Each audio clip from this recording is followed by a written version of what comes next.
Hello and welcome to another episode of Girl Sesh, where three friends talk about every freaking thing that is happening in our midlife journey. Now, we all have a unique perspective because we all come from different spaces of upbringing, current life situations, and just to show you that we're all headed down the same road called midlife, but have a completely different experience. Like mine started off with a uncontrollable amount of sticker bushes. That shit was gonna scar me whether I liked it or not. And these ladies have other forms of challenges on their path of midlife.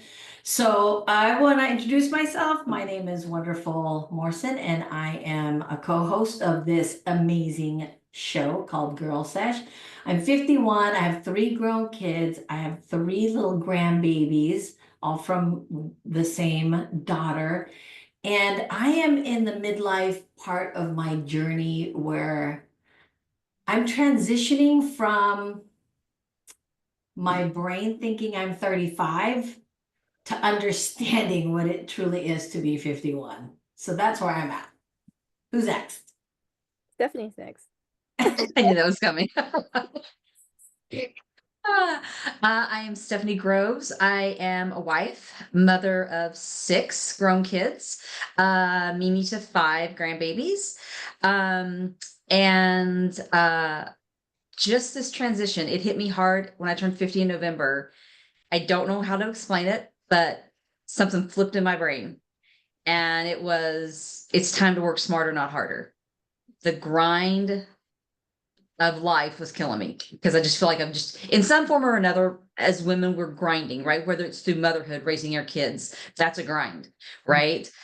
Being a wife, taking care of your husband, working, building a career, it's all a grind. And so it just kind of hit me in November of I'm ready to work smarter, not harder. It's time for the grind to go. And we need to just there's a ways to work that is not going to run you in the ground. Agreed. Agreed. Sure. I am Lisa. I am a 45-year-old midlifer, so I'm the younger one of the crew.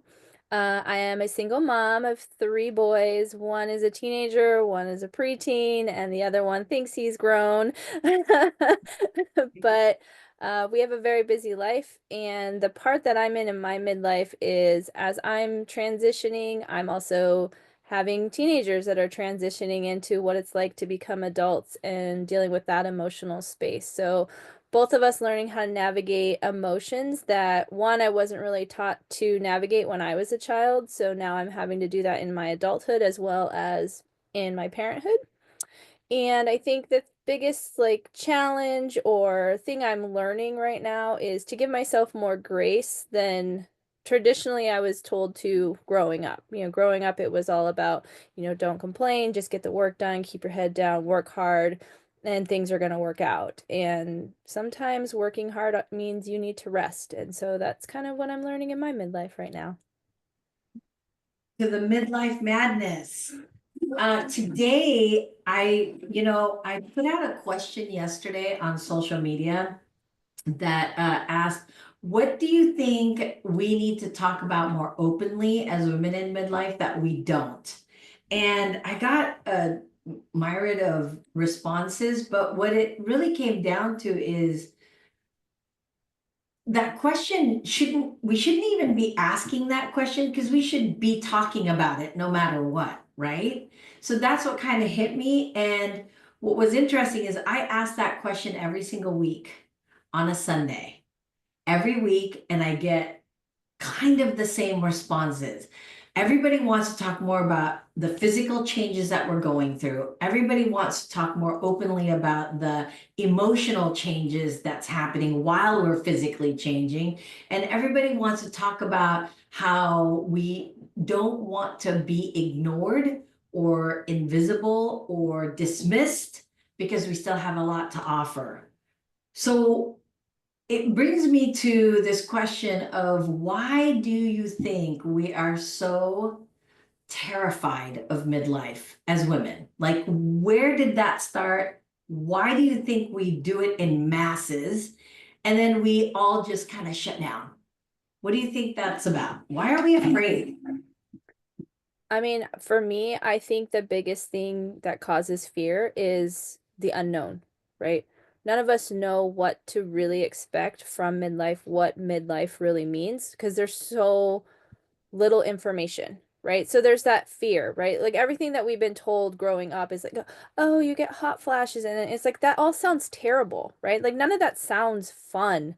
So then you get scared. You're like, well, that's going to be terrible, and when you're not educated on something, you're more likely to fear it versus when you're educated on it. And I think, as we continue to have these conversations openly and honestly, and we can be less fearful because we're like, oh, we're not the only one. And oh, this is a normal feeling. This is a normal experience.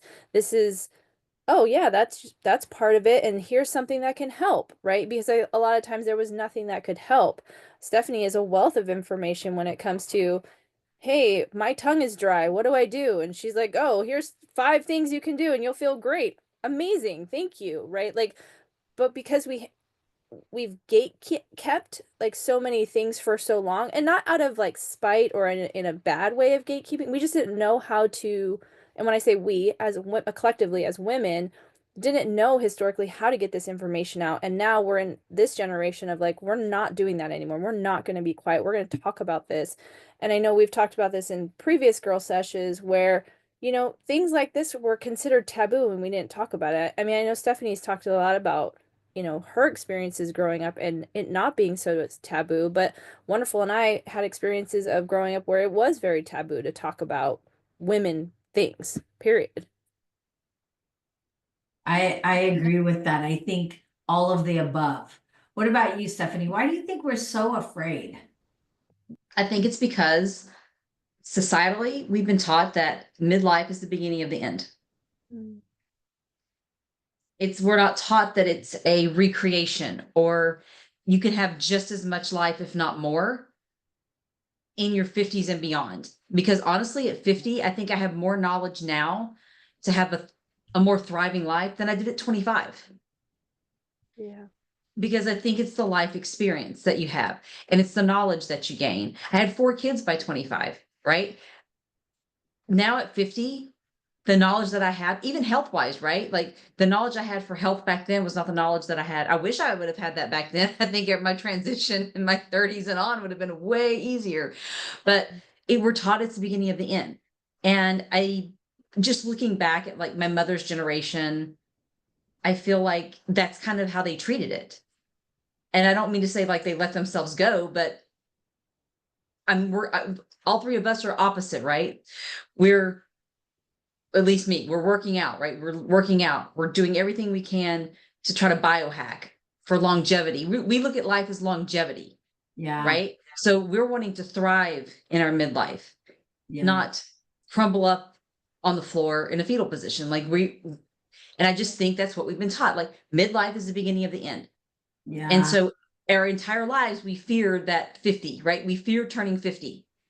yeah. And I think we need to break that. And so you don't have to fear that. And honestly, if we help younger women in that 30, 35 range, by the time you reach our age, it's going to be a whole different ballgame. Right. Agreed. So agreed with that. Like I have a 30-year-old and I was reading the other day that consider HRT if there is something that's presenting. And I'm pretty sure I was in my mid to late 30s when I started experience, but I didn't know what it was. I just Right. thought it's, well, I'm 30 now, Right. right? So I didn't know. For me, I feel like why I associate fear to midlife is and it's such a silly thing, but it is my truth is you get so comfortable in the space that you're at in life.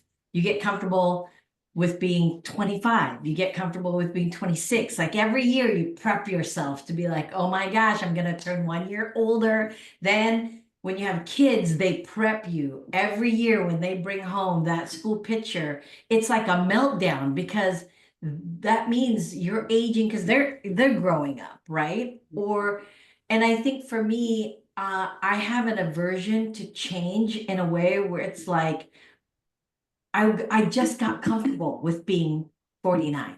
I just got comfortable with being 50.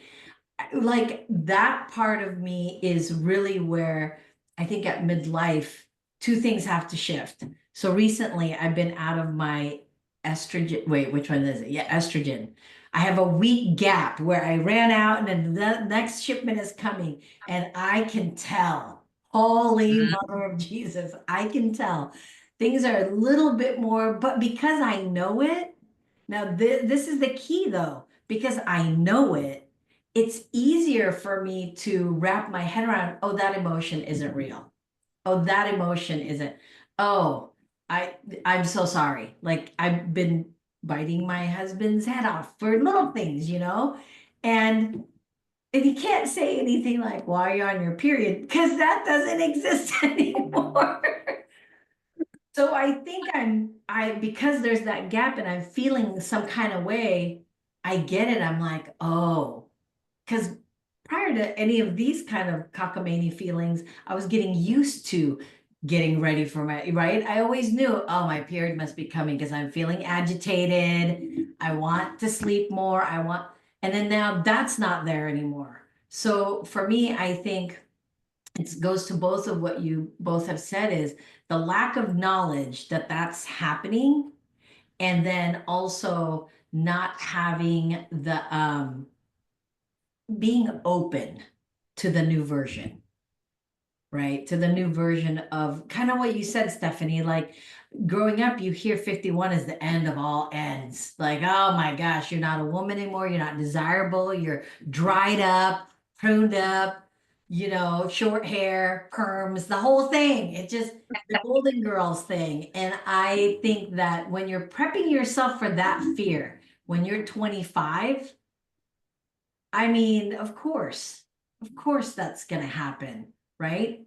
So with that being said, we're honestly talking about like our fears of midlife.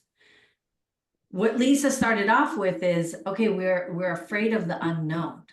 What is the unknown now that kind of make you think like, well, shit, I can't wrap my head around it. What's your unknown? Not like what's the generic unknown, but what's your unknown that you are sitting in going, oh my gosh, what is this? How am I gonna be okay?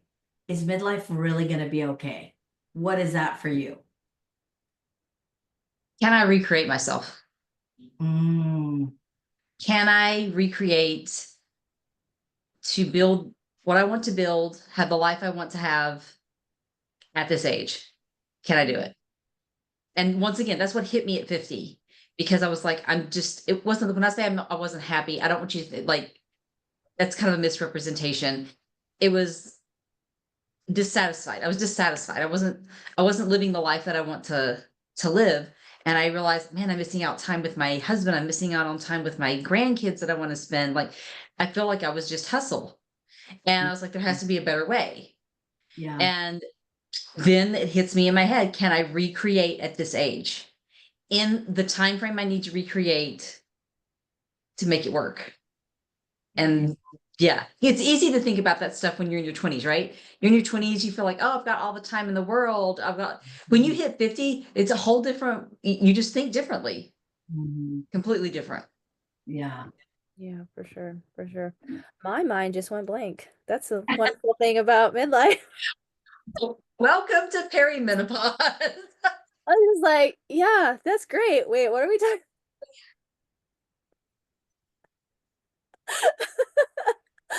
Oh Yep. my gosh, I'm in my week of like that. Am I gonna have a period? Am I not gonna have a period? And granted, I've been on like hormone replacement therapy for a while. So for people that don't know what HRT stands for, that's what it stands for.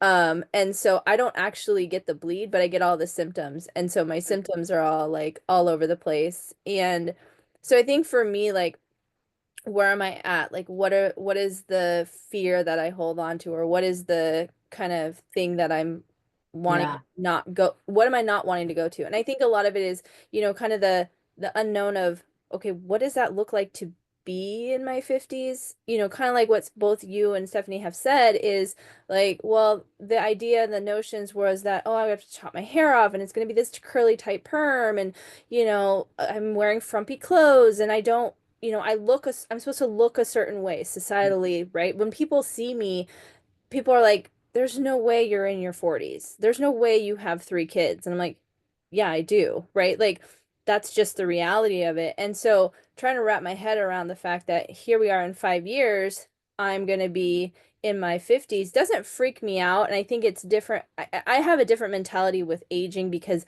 you know, in my younger years, I lost people at very young ages that should still be here with us today.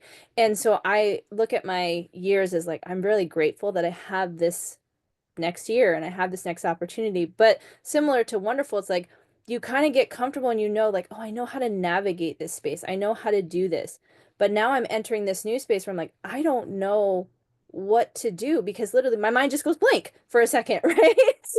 But I'm like, I don't know how I'm navigating my own emotions. And then now I'm trying to navigate my kids' emotions. And it's just like, how do I balance this boat and also recreate myself? Because I don't want to lose out on time with my kids when they're in this younger stage, right? How do I build that life? Like Stephanie said, how do I recreate? Because I'm post-divorce. So now I'm not only, post-divorce and entering this next phase of my life. So I'm like, how do I recreate myself all over again? And so that fear is there for me as well. But I'm trying to go to the pain. I'm trying to embrace the pain.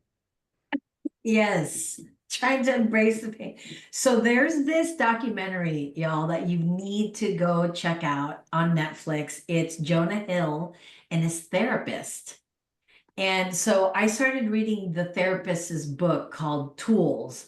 And I didn't realize that it stemmed from this documentary that Jonah Hill, and he initially started it with the idea of like making a movie about his therapist because he just thinks his therapist is the most amazing thing and his bee's knees. And it turns out to be like this, a real honest conversation of his greatest insecurity, right? And then you find out that the therapist has Parkinson's during this entire thing. And he said something that really hit me today, because this is what I feel like has been my um, uncertainty and unknown in my midlife is how do you stay grounded and reach for the stars? So in my youth, like from the time I was 16, from the moment I knew what I wanted my life to look like, I was 16 years old. I knew then what I wanted it to be. Now, granted, did it turn out the way I wanted? Complete opposite, right? I was 16. I'm never going to be married. I don't want to have kids. I want to travel the world and eat every kind of chocolate there is. That was like my goal. Like, you should ask my dorm sisters because they were like, chocolate? That's your biggest purpose in life? I was like, yeah. And but the thing that I have always had in me is to reach for the stars. I want to reach for the stars, reach for it. Because I used to be like, gosh, even if I miss, I'll be, reach for the moon. Even if I miss, I'll be among the stars. But now, as I've been processing healing along with my HRT, which sounds like a balanced human, right? Like, oh my gosh, I'm going through healing and I'm taking all my HRT and the peptides. But then when I'm grounded, I just want to stay there. I don't want to shoot for the moon or the stars. Like that seems like a lot of work. So how do you do both? And that's where my challenge is like, how do I stay grounded and be in this like place of love and energetic field of mushiness and all the things, and then still shoot for the moon? And here's where the biggest challenge for me is. I want to be with my grandkids every waking freaking moment, but I also want to buy them everything inside Walmart that they ask for. How do I do both? That is, and that sounds sick, right? Because it's like you're spoiling them. Duh, that's my whole goal. But then there's life. So let's dig a little deeper in this uncertainty space because I feel like one of the things that the therapist says, because Jonah Hill kept saying, I didn't want to make this movie about me. I want to make this movie about how therapy has helped me, and you're the therapist that helped me. And and the guy, he's from Brooklyn, and he goes, well, then quit dumping your shit on me.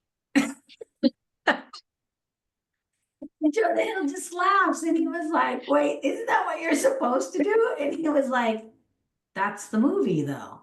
That's the movie. You either quit dumping the shit on me or you dump the shit on me. There is no in between. The movie is either what you want it to be about, how therapy helps, or it's not. And that's what people get. And he said the most amazing thing. He says, the thing is, what people think vulnerability is, right? Like puking out the information. It's actually not. He says, what we need to share with the world is how we're insecure, uncertain, embarrassed, shamed. Those are what makes us relatable. That's the vulnerability in it. And so Jonah's like, ah, and he has hair, right? He has all this hair and he rips it off because it's a wig. Because what he goes, well, then I guess we have to tell everybody is the movie that I initially wanted to make is supposed to be just 1 day of therapy, but they've been shooting it for 2 years. And his hair looks different now. So he rips it off, and then the therapist laughs and he goes, okay, see, now we're getting real. Now we're getting really honest. So I feel like we should dive a little bit deeper in this idea of this uncertainty because I think midlife conversation is great to have, but it's also on a surface level. Why am I feeling like I can't live another week without estrogen? Because the truth is, it's not because it makes me feel better. The truth is, I want to get back this feeling of reaching for the stars because I feel like I'm losing it. I feel like I'm losing the reaching for the stars desire because I like being grounded. But being grounded also means I can't pursue the things that I still have in me. So I'm at a loss there. Your turn. That's a tough one. I think also there's a big thing, us as women in general, is that we always want to be in control. I think Mhm. because, we not in control in a negative way, like I want all the power but because we keep so much in our minds, women, we carry that, unspoken burden. We have the running list. Like the fact that my mind went blank a second ago freaked me out because there's always like, 101 things running through my mind. Wonderful takes a look at my calendar and has a heart attack. She's like, how do you do it all? And so I think, when you say, how do we get honest? How do we be grounded and also reach for the stars? I think we have to stop trying to control it and listen to our bodies in those moments. A lot of times we don't listen to our bodies. I saw something today that said, if something in your body is telling you something's not right, you need to listen to that because that is old ingrained data into your nervous system. This is like things that go back generations that has been passed down to you to let you know that, hey, something's not right, you need to take a pause. And so I think in those moments of grounded and reaching for the stars as women, we're also told we shouldn't rest. Like we should, how do we take a break but also be productive in that break? Well, Oh, that's another one. Like, no, we need to take that break so that we can ground ourselves, reset, and then we can go reach for those stars because there's that balance. So that for me, I think right now as I'm learning how to let go of that kind of control of other people, like what I expect from other people or what I mhm. think they should be able to do or what I think their potential is or what, and just go with what I know, do what I know and listen to myself. I don't Yeah. know, that's a really hard one because I think that's something I'm unlearning myself right now.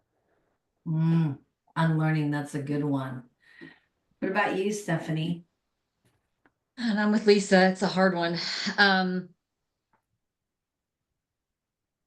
I don't know. I think I understand what you mean by grounded, and it's comfort too, right? We get to that place of comfort, Yeah, and that place of comfort, at least for me, sometimes can keep me from putting my foot on the gas, like yeah, that reaching for the right. stars. Lose control. Yeah, and so I mean, it happened actually this past weekend. It was Easter weekend, right? So, um, and we all know, especially if we have businesses, you have to post on social media, and there's a way to work the algorithm. There's all this, and I picked up my phone and I just set it down. I was like, I don't want to. I Yeah, want to.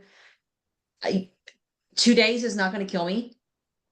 I right. just want to see my grandbaby. My three of my grandbabies came over to my house on Saturday, and then my husband and I went to see the other two grandbabies that live around the corner from us for a couple hours. We went out to dinner, and then we saw the rest of the kids on Sunday. And I didn't pick it up. I didn't post. I'm Mhm. like, I just need to. Just need to be in this moment, right? Yeah, Like that work is still gonna that business is still gonna be there on Monday. That social media is still gonna be there on Monday. right. I can reset the algorithm come Monday, right? It was that stepping back and saying it's okay to just be Yeah. Yeah, for these couple days. yeah. Yep. I love that we're communicating in a way of like it's about unlearning the hustle, the grind, right? And but I think it's always tough because when you have multiple kids and they're doing 8 billion different sports and school and friends and all of that, you get into the rhythm of the hustle. I think that's what midlife is sort of shoving in our faces to reassess how the hustle looks. Because I don't know if it's about um, getting rid of the hustle. Maybe it's about redefining the hustle. Maybe it's redefining the grind, right? Redefining how it is.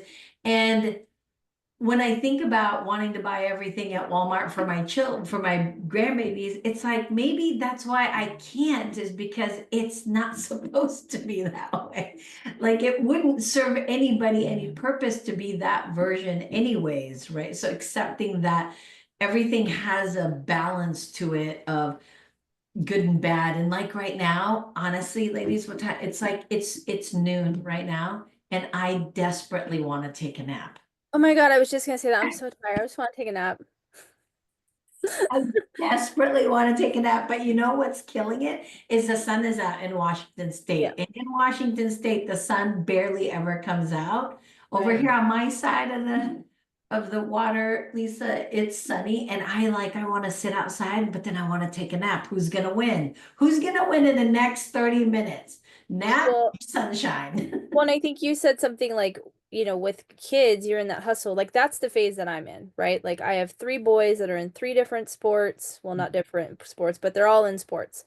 Yeah. And so, one's practice is here, another practice is there, one's game's here, all weekend you'll find me at a baseball field every weekend, and so like that hustle in that sense of, okay, we have to be here, we have to be here, we have to be here. And I think you said we need to redefine what hustling means. And just like we are redefining what selfish means, it's a good thing to be selfish. And we have to look at the positive sides of those. We need to set those healthy boundaries. We need to set those healthy like relationships, where we say, this relationship doesn't serve me.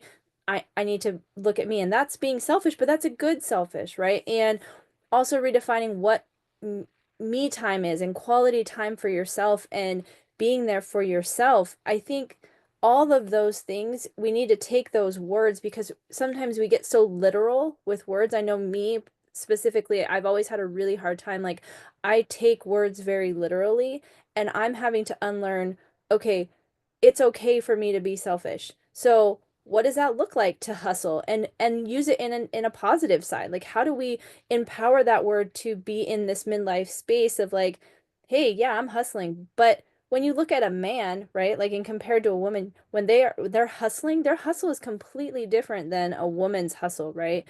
And it's like, how do we tap into that kind of not confidence or energy that they put into the word hustle? Like, how do we take that into our own space and own that for us as women and define it for ourselves as women? Okay. I think we're directing that question at you, Stephanie, specifically. I got nothing. Now I'm gonna go take a nap. Oh, I think, and I agree. We do have to redefine it. And I remember being in the stage of life that Lisa's in, right? We had, I mean, we're a blended family, but 6 kids, and everyone was going in different directions. And then our youngest was in select volleyball. So that select sport. And we lived in Arlington at the time, driving all the way into Linwood, 3, 4 days a week for practice, and then all the traveling on the weekends. And it's a long season, right? So with baseball, you understand that. So with volleyball season, it starts in that November and it goes all the way through June, right? Yeah. And that doesn't include any camps they do throughout the summer. I mean, Yeah. it's like you're going. And so we lived that life for so long. And then when that, at least for me, when that stops, mine kind of got replaced with grandbabies. So I had my 2 oldest grandbabies for 2.5 years. I watched them. And then we used to take my older granddaughter to volleyball. She was did a little kids academy. I started finding myself feeling it with other things. Mm. And I didn't realize that's really what I was doing, but that was what I was doing. I was Yeah. just feeling it and feeling it and feeling it and feeling it. And I think even career-wise doing that, I was kind of feeling it and feeling it. And Yeah. then that when I started to redefine in November, Mhm. the redefinition was, can I have a successful business without the physical grind? Mhm. And that was the redefinition for me. So for me, it was having that online business. It was that working smarter, not harder. Mhm. Having a beauty business is hard. The business that I do, like with body sculpting, that's a physical job. It's not. It is a physical job that I'm doing for 2 hours. So it is not, something easy. And it just, I don't know why, but that 50 mark just hit me, and I'm like, there has to be a better way, because there has to be that balance, right? Of, Mhm. we still want to have that career, we still want to contribute, we want to have, make our money, or whatever you want to call it, but we also want to have that freedom to go see our grandbabies when we want to. We want to go places with our husband. We want to go, like, the freedom. I call it freedom. That's, I think, what I hit 50, what I was like, was freedom. Mm. Because I up till 50, I've not felt freedom, right? Right. Because you're grinding and You're there's so tied to many, something in some level. yeah, Yeah. yeah, 100%, Yeah. 100%. Well, and I this week for me, I'm recognizing that that tough question. What do you want? Right? When somebody asks you, what do you What do want? you want? Tell me what you want. Like the And notebook. I'm just like, Yep, so forever, I kind of get what you're saying, Stephanie, because you're feeling it because you don't want to have to answer what do you want. Because that's exactly. you're doing something. You're feeling some sense of fulfillment because you're physically doing something. And then it gets to the point where now I've been asking myself that question for an entire year. What do I want? And answering that now, I think, is where I'm not as afraid of midlife because I'm able to answer it honestly. Because the other thing is, okay, so let's say that question was asked, and then part of me is like, fuck, if I tell them what I really want, oh, I'm gonna get so judged. I know it. I can feel it, right?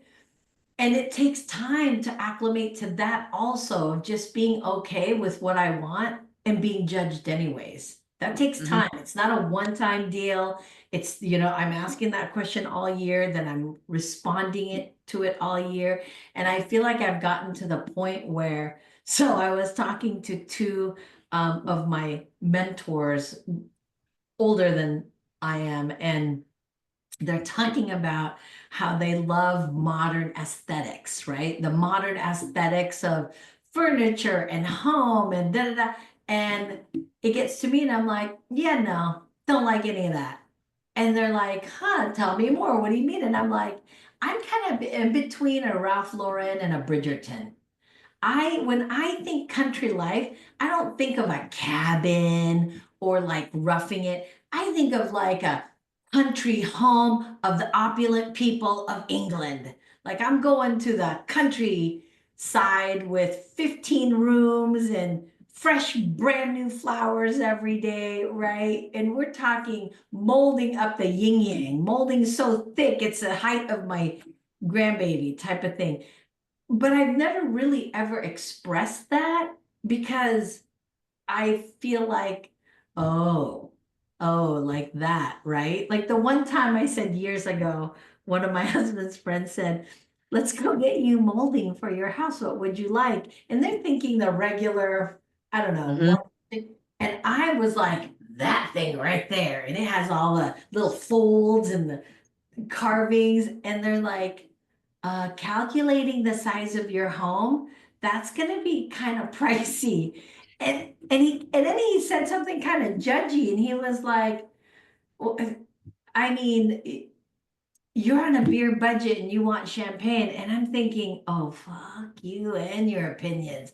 Watch me grow a champagne life, right? And that's where the reaching for the stars has always kind of driven me.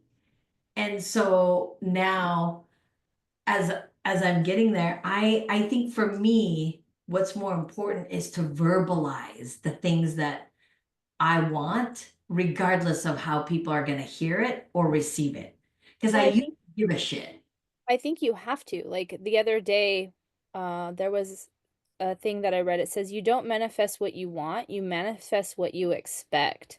Your subconscious belief is the blueprint. Upgrade your self concept and watch life follow. And I think because, we say, oh, we say to ourselves, right? We say it internally, I want that nice crown molding, right? I want it. But we don't actually say it, right? Because of that fear, right? We're so afraid of the fear and the pain that comes with that fear, right? Because really that's what it is. We don't want to feel that pain. We don't want to feel the pain of judgment. We don't want to feel the pain of rejection. We don't want to feel the pain of disappointment. But I think the more we don't go to that pain, the Yeah. more we get that pain. And so we need to, one, you find your safe spaces, right? You can't tell everybody everything, right? That's another part of being vulnerable. Being vulnerable is not telling everybody everything. Being No. vulnerable is telling the right people everything, right? And so I think like saying, you know what? My house is, I have a very small house, but I live in a very nice neighborhood. And so the potential for my house when I expand it is going to be phenomenal, right? And it's like, I keep fearing I'm not going to be able to do it, right? And I need to keep reminding myself who I am, right? I'm here. I was like, Wonderful asked me the other day when my ex-husband and I separated, and she was like, do you think your current breakup is similar to that? And I said, not at all, because my breakup with my ex-husband was fear of like, what is my life going to look like now? I'm going to be a single mom of three kids, having to financially provide for all of them on my own, Yeah. go back to Mhm. work. What that was scary versus this breakup is just like, well, let me, it's more like, okay, I have to relearn myself. I have to dive deeper into really what I need to give to myself. And so that was like a different thing. And realizing those fears of like, I thought I wasn't going to make it. And here I am 3 years post divorce and I'm keeping a roof over our heads. Yeah. Right? Like, I need to start manifesting what I really truly want and really be honest with myself. Okay, so let's go there, sisters. Let's just ask ourselves, what do you really want right now? And maybe let's give it a timeline. What we have, how many more months what do you really want to show up for you in your life in 2025? I wrote down like three things the other day. because I'm still working on, I'll be honest about that. Like I definitely am still working on that and unlearning things that I thought I knew about myself, but I don't know who I am at all. Just putting that out there. 45 years old, just out here, don't know who I am. Um, but one of the things for me is saying no and knowing that's a complete sentence, not having to explain what that means. Prioritizing myself because especially as a mom, it does get really hard, but I need to find those moments to really prioritize me. And then being selfish and setting clear boundaries. And I think that also comes with like being able to prioritize myself. I'm having to unlearn, selfish and seeing it as a positive thing for myself and being able to set those boundaries. So that's what I'm working on right now, but that list is going to ever be growing, I think. You're on mute. I'm like, oh yeah, okay. Okay, Stephanie, what about you? What do you want to appear or manifest in 2025?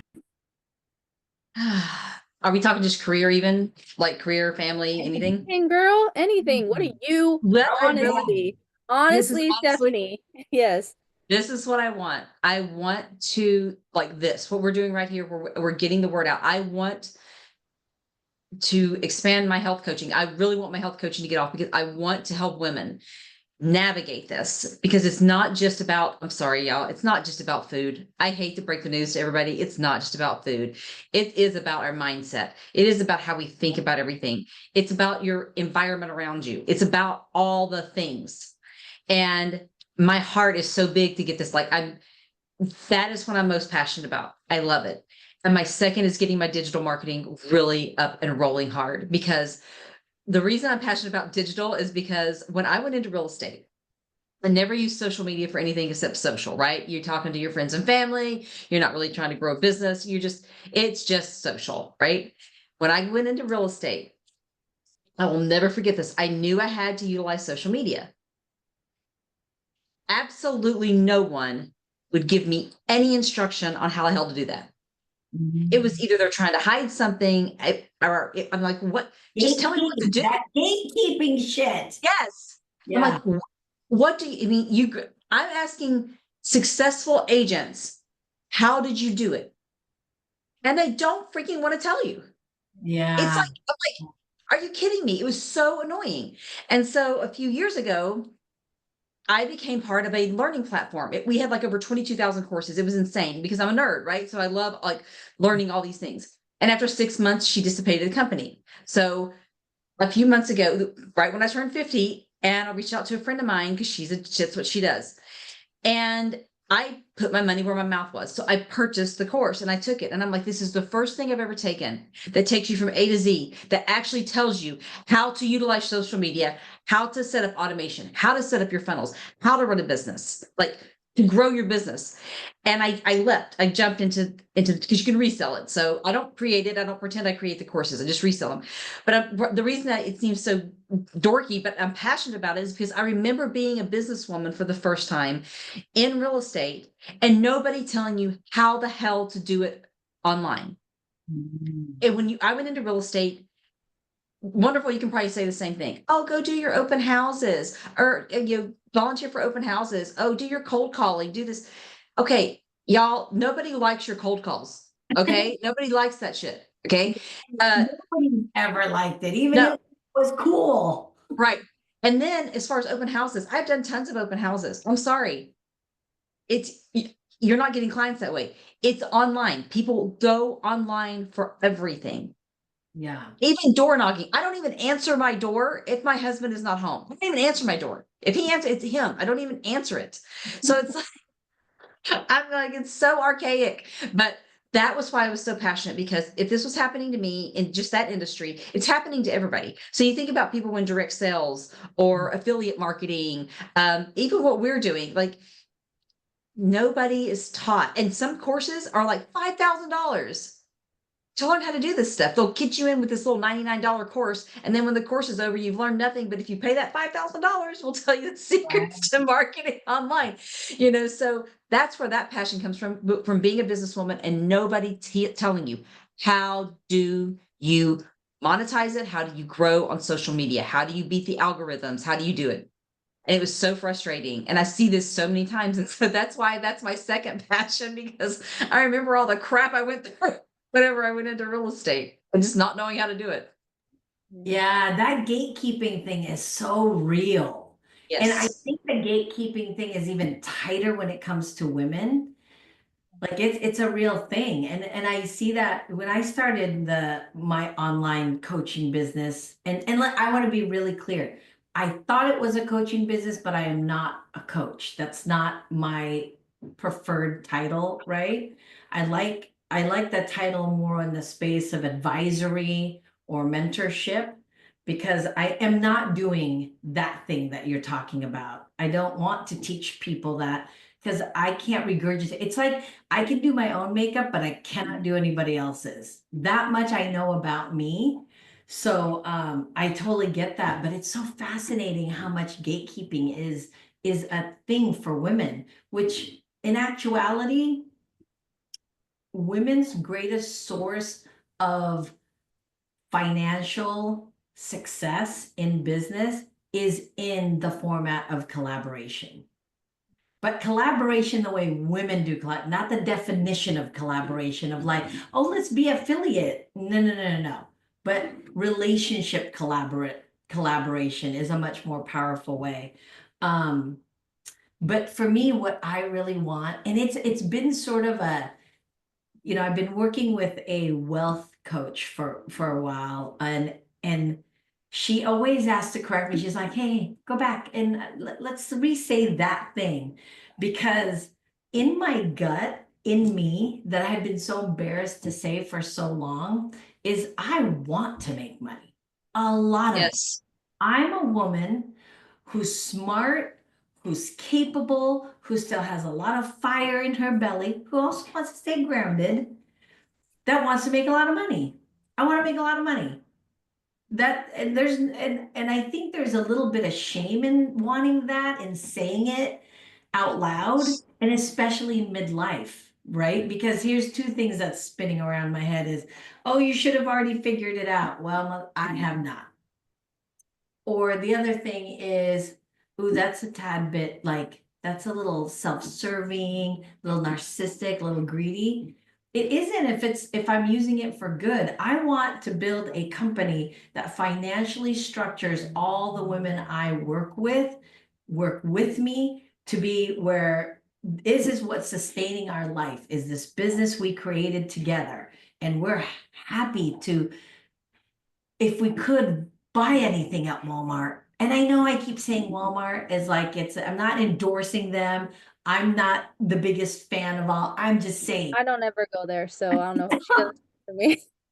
Well, because my grandbabies live in the South, that is the most Mhm. like that's where everybody goes. So that's why I was referring to that with my grandbabies. Not that they paid me or anything, but do I want to have a successful business like out externally viewed? Sure, that'd be great. Do I want to be known, blah, blah, blah? Sure, that'd be great. But do I want to make money? 100%. There's no question.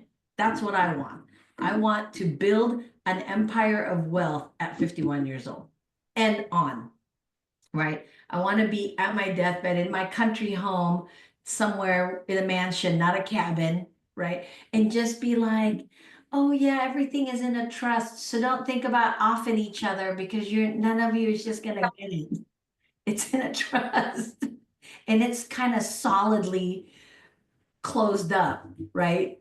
That is how I imagine my midlife is gonna go. Honest to God, that I'm gonna wear pearls and sequin shit at my mansion country home because I'm loaded. I can't believe I just said that out loud with such force. Oh, I can I'm see so it. glad. Yeah, I'm so glad you said that, because you know what? I have been thinking about. I want the same thing. And I think that we're afraid to say that, right? We're afraid to say that in midlife. We're afraid to say that as women. We're afraid to come out and say, hey, bitches, I want to make a lot of money. That's what I want. I want to have a life of freedom. If I want to go on vacation, I can go on vacation. If I want to fly first class, I can fly first class. I want to retire my husband. I would love to retire my husband and have that dream life. That's what I want. And I think it's okay to say that, but we've been conditioned that you shouldn't say you want to make a lot of money. You Yeah. shouldn't say that you want to be wealthy. That's arrogant. You shouldn't say that you want to Yes. do that. It's so, no, I can say Bad that. girl status if you Yeah, say, yeah, that is exactly what I want. And there's nothing wrong with wanting that. And there's nothing wrong with pursuing that. And there's nothing wrong with achieving it either. yeah. There's Oh, nothing wrong with achieving it.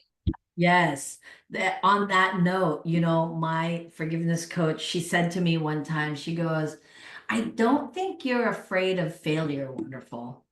And I was like, oh yeah, because that's what everybody else says, right? It's the common generic language of women who aren't succeeding in business is because we don't pursue it. What's stopping you? What is your self-sabotaging? And it's like, oh, because I'm afraid of failure. And she's like, no, you're afraid of the success you will have and losing it.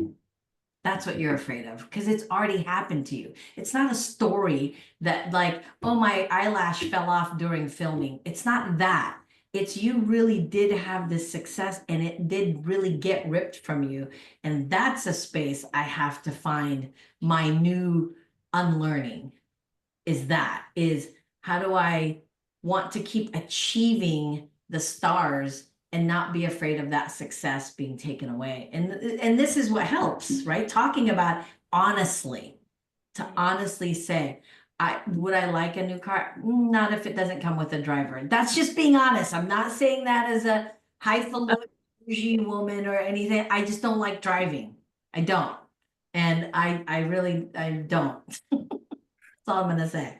So I feel like that's one of the things we have to be more honest with is what do we want? What do we really want individually and as a life? And being able to be okay to say that and knowing it's okay Yeah, to say that. Like Yep. and owning that power and saying that. Don't yeah, be don't be afraid of it. Don't and it's okay if you fail.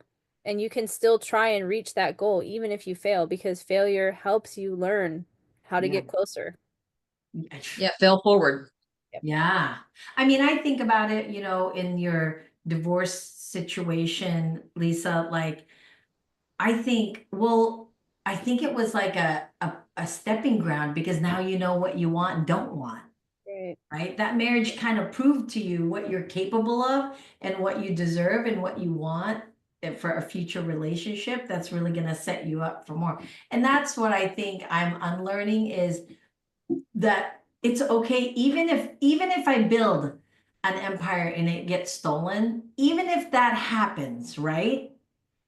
I think would become a better person because at least I pursued it. At least I tried. At least I went for it. And like what Stephanie says is redefine that new grind. I'm definitely not going to work as hard as I did the first 20 years in terms of physical force. Right. I think I'm going to be more mindful of, my physical energy source and how to work smarter, not harder. Because that was a concept that's been around for a long time, but how do we know how to do it? Gatekeepers, you gatekeeping people. How did you do it? That's what I'm saying. So, And it's all clicky too. The gatekeeping, it's so clicky. It's so clicky. It's crazy. right? Well, that's a whole nother conversation because, like, historically, as women, we've kind of known a life of betraying each other. Mhm. Like women have been pitted against women for centuries, right? It was always like we're competing for one man. There's a billion people on this planet. Why are we competing for one man? Why is it that, that we're always trying to get this man and we feel betrayed by these other women who go after our man and take away the life that we built in our heads, right? Like we've been pitted in that. And so we need to step into our own power and be like, we give men way too much power and way too much credit. And they would not even exist on this earth if it wasn't for women. Yeah, yeah, for sure. So, I kind of want to get this space at the end of our conversation is who here is Bridgerton fans? Eee. Anybody a Bridgerton fan? I've never watched it. Oh my gosh. Okay, so here's Okay, I'll my put it on my list. I like Bridgerton, but I love Queen Charlotte. Yeah. My jam. And there's this particular scene. So back in those days, right, when you had money, you could have your choice of wives. And there happens to be a older Black man who had been given betrothal or whatever it is to a young lady when she was just 6 to another family that was pretty wealthy also in their respective land. But he's freaking old, y'all. He's old and she's super young. And it's kind of this comedic relationship where she's like, I guess I'm just here to do the thing. But in the Bridgerton series, she is Lady Danforth or Lady Danbury. Danbury. She's really like well known and she respected. And then you learn her backstory, and her husband dies. The old man, because he's older than dirt, right? And back then, when your husband dies, you're kind of left to the wolves because you don't inherit anything of theirs in old jolly England. The Including next title. son, the next male is the heir. Even if the daughter's older, the heir is the son. And she's like, and they were just given this new status and title of lady and lord. They were wealthy before, but now they're lady and lord, which is like more uppity, whatever. She's kind of freaking out. So she goes to the regent woman. You know, regent is you're not quite the queen, but you are in place of the power of the king because the son, who is the king, is a little off his rocker. He's called Crazy George. So, anyways, she goes to the regent queen, who's hard as fucking nails. This woman's like, doesn't smile. Her hair don't move, nothing moves. She's just tough as nails. And so is this young Black woman who's become a lady. She's been tough as nails too, right? She's been hanging out with this old dude. But she's kind of feeling hopeless where she's like, shit, I'm gonna lose everything. And the only thing I can do is go to the queen. And the queen says to her, yeah, I'm not giving you any of that title unless you tattletale for me. If you could be the spy to Queen Charlotte for me because she really likes you, then I'll give you all your title. And she starts sobbing. She's just crying. And the queen lady looks over and goes, ugh, I thought you were going to be a great adversary. It's been fun fighting with you for power. But this crying thing, what is this? This is, I mean, if she was saying it in today's terms, she's like, this is stupid. Why are you crying? You literally have so much power right now and you're not exercising it with me because I'm tough. Are you serious right now? I'm tough because to hold down this position, I had to be tough. You have to be tough too. If you want to stay a lady, you got to get tough. And this crying thing ain't doing it. She goes, I'm gonna give you one more second, and that's all you get. And then we either get back into our fighting mode, or you leave my presence right now and you have nothing. That particular scene got me because I was like, oh shit, that's what life is telling me all the time. Life is like, oh, midlife's gonna make you cry. Oh, what's gonna make you, look at all this 1, 2, 3, 4, 5 you've accomplished and you've come through. And midlife is the thing that's gonna break you. Get it together, because I thought we were having fun playing power on power. That is my message today, is be that. Stay with the power of, you were given the opportunity for ladyship. And it can get taken away because your husband's dead, but you can keep it, the right way. And then when she finally took a breath and she goes, well, I'm not going to spy for you, but I will give you some information. But also, if you don't let me allow this ladyship to go on, I could also make your life miserable because I could be in the Queen's ear, Queen Charlotte's ear, and that can make your life miserable. She started playing her leverage right in that moment of being told, like, are you serious? Why are you crying? And it hits me, that's the leverage we have to have of like, yeah, midlife sucks. There's a lot of emotional stuff to it. But if this is the thing that's going to break me, I should have broke like 5 traumas ago. And I'm not willing to do that because I am willing to try if I get that mansion in the countryside. Yeah. Not a cabin, not a house, but a straight up mansion with rows of trees as you drive up to my house. And then a roundabout, because you got to drop me off. That's what I'm looking forward to. All right, that's all we've got today. Any last thoughts, ladies? No, go take a nap, ladies, if you're tired. Someone want to go pick up my kids? So I can nap. Go take a nap, stay on course, and we'll see you next week for more conversations of Girl Sesh. Thanks, everyone. Thanks. Bye.